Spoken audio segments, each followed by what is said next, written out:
Here I am again in front of our SENSEI product, our tankless unit, and this is actually an RUR model. The extra R stands for recirculation, and what that is it's a built-in recirc pump, and it's going to allow for your plumbing line to be primed with hot water so that you have that instant hot water at your faucet.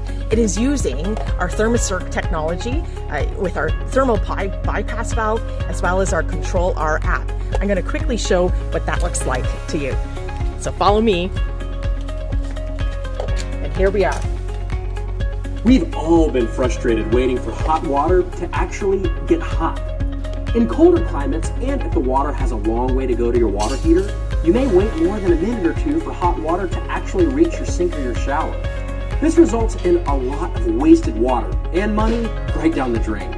The good news? Rinnai has the solution, and it's called recirculation. And here's how it works. An internal or an external pump allows your Rinnai tankless water heater to push warm water through your plumbing lines at scheduled intervals or on demand by pushing a button or using motion sensors at the faucet. In this illustration, recirculation is accomplished with a dedicated return line.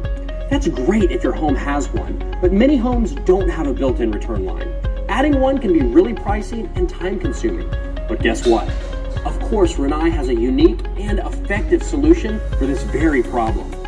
Rinnai's ThermoCirc 360 technology in its SE Plus series is equipped with a thermal bypass valve, allowing water already in the system to recirculate. It flows through the installed valve and recirculates back to the tankless water heater through the cold water line.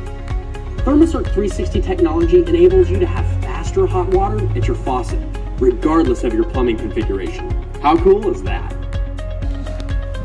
And there you have it, and this is what it looks like.